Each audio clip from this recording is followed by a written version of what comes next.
Hi, it's Abby from absgoldberg.wordpress.com. I just finished my long run today and I'm in need of a stretch, so I'm going to lead you guys through a post-run yoga stretch. Hope you enjoy.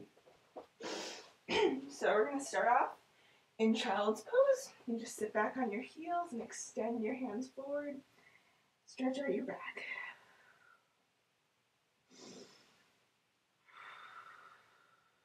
Remember to take deep breaths.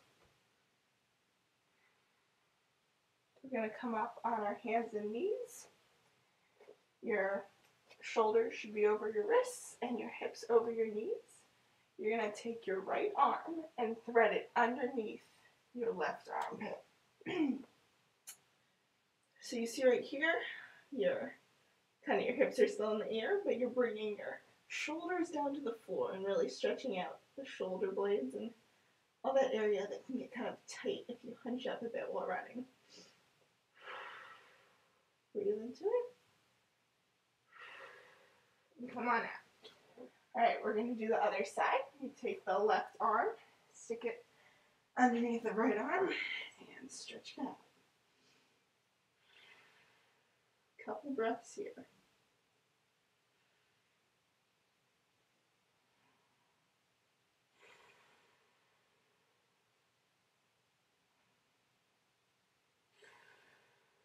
Alright, we're going to come back out. Next, we're going to come up into a downward facing dog. You're basically making a V with your upper body and your lower body. If you're flexible enough, you can bring your heels down to the floor. If not, it's okay to push up a little bit. Just try to get a good stretch on the calves. This is a great stretch for runners. It's good for the shoulders and for the hamstrings and the calves. So now we're going to put all our weight onto our left foot. And you bring the right ankle, cross it over to the left, and get an extra good stretch there. This really hits the calves, which can be good for those tendons in the leg that connect to the knees and the feet. One more breath.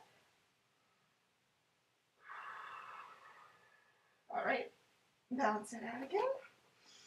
Put your weight into your right foot with your left ankle behind your right heel and press into it.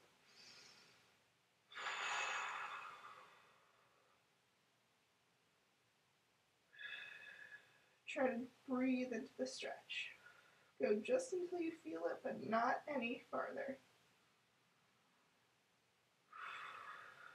Alright, let's come out. We're back in downward facing dog. We are going to take our right leg in the air. Try to keep your hips level with the ground. Kind of like if they were headlights of a car on each of your hips, they would be pointing directly towards the floor, not out and about. You're going to bring your right hip through, put your foot in between your hands, and drop your left knee to the floor. You're going to come up, and we're going to do a hip opening stretch. You're going to tuck your butt under, don't squeeze forward like this. You want your knee over your ankle, tuck under, kind of try to squeeze back while opening up the front of your body. So, deep breath here. Hips pointing forward.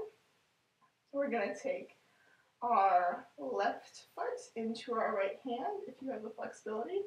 If not, just stay with the previous position. Get your balance and stretch.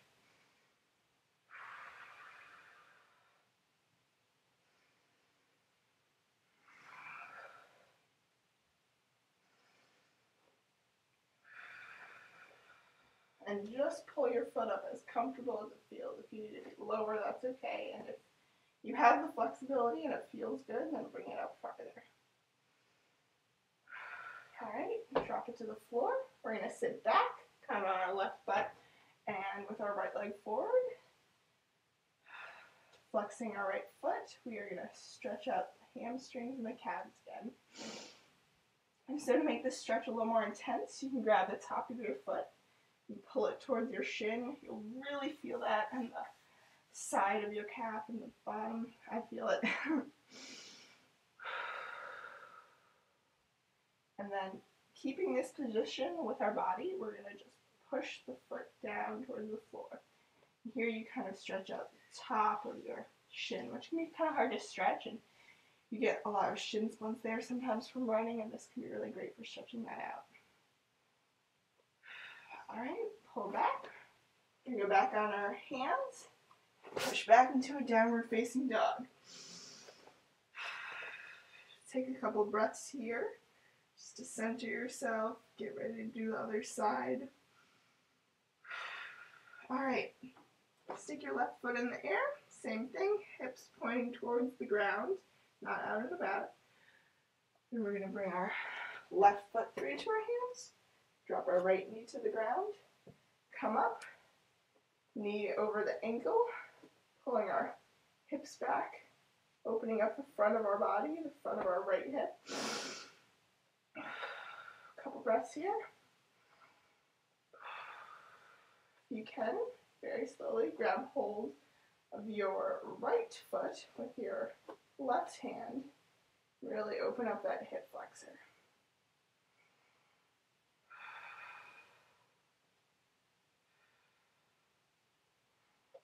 Remember to point forward. We don't want to be twisting about. We're stretching the front of our body, not our spine right now. Alright. Come back and sit onto your right butt. Stretch out your left leg. Just pull that foot back so it's flexed. If it's a little too intense, you don't have to pull. You can just stretch back on it. But I like to get that little extra stretch.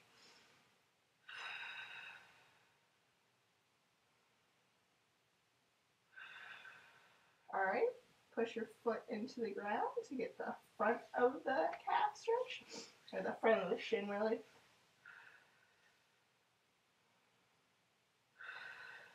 And come back onto your hands. Alright, put your right leg in the air.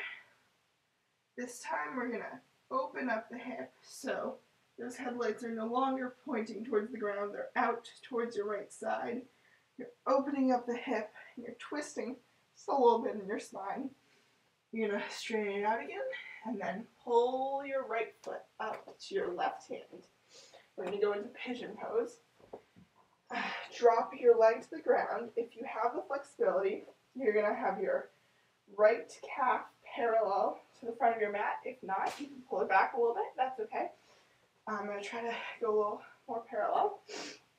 Put your hips into the ground, so once again they're not pointing out to the side like this, we're trying to face towards the ground. And we're just going to stretch here. It's a really great stretch for the side of the butt.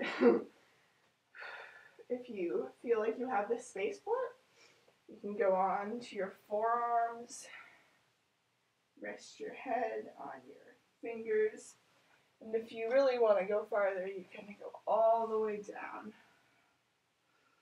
I'm just going to take a couple breaths here.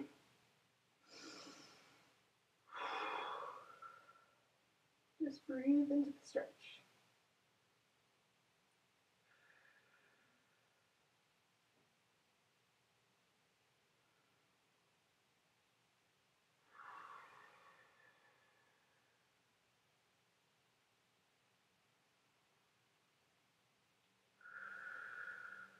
Alright, we're going to slowly come up, back onto our hands. Curl your left toes under to kind of lift your hips up and go back into your downward facing dog. And now we're going to hit the other side. Left leg straight into the sky. Open up that hip. Stretch out the side of the body. Straighten it back out. And then pull your left foot to your right hand. Once again, if you're capable of it, go parallel with the shin. If not, feel free to get that heel a little closer to your hip. It's okay. Our hips are pointing straight into the ground. And it's okay if one side's a little tighter. I can tell that this side might be a little tighter on my left hip. I'm just going to go as far as it feels good.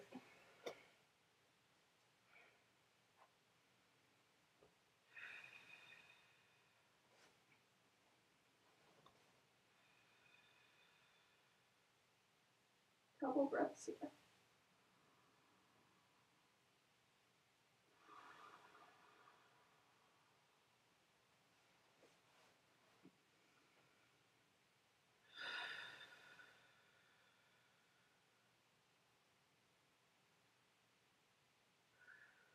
Alright, back onto our hands, curl the right toes under, and lift back into downward facing dog. Alright, now we're going to step our feet up, come up, do a forward bend, stretch out the back of the legs again, release your lower back. We're going to open up our feet, do an inner thigh stretch, point your toes out a little bit, get your feet about 3 feet open, 2 to 3 feet open, maybe 4 if you're really tall. You're going to bend, stick your elbows on the inside of your knees, really opening up our inner thighs here, stretching it out. Deep breaths. You're going to take your right hand, stick it on the inside of your right knee, and kind of lock it out. Now, if this is too intense, you can just stick with the basic both elbows and the knees and stay there. If you want a little more of a stretch, do this. And the other side, left hand into left knee, lock it out. You're getting a little bit of a spinal twist here too, which is awesome. All right, we're back in center. We're just gonna sit down. We're almost done here.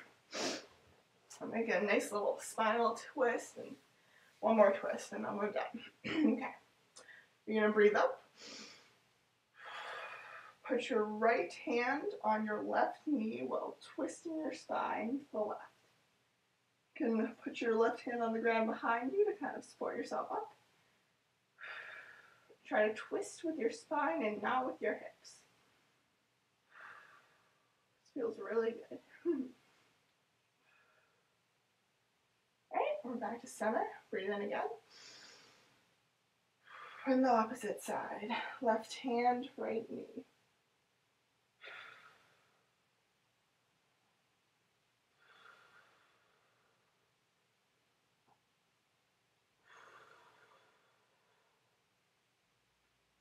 Alright, then we'll lie on our backs.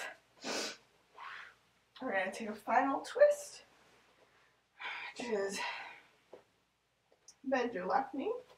And we're going to cross our right knee over our left, stick it under, and then pull it to the left side. Well, stretching out our right arm and looking to the right.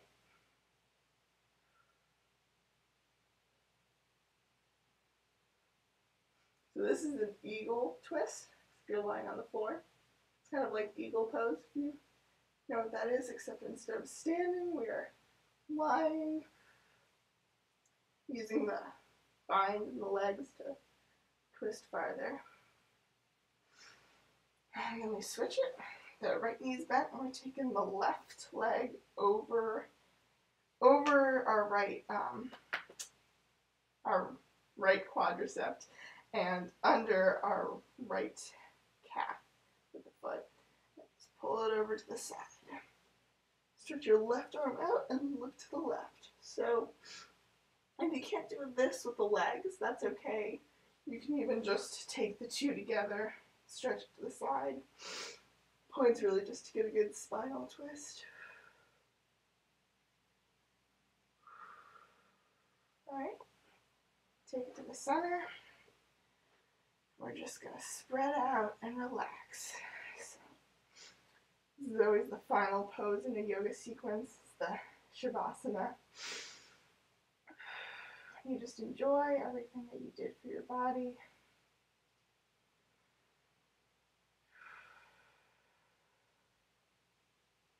You can stay here for as long as you like. Pause the video, stop the video, and just stay here until you feel ready to come out.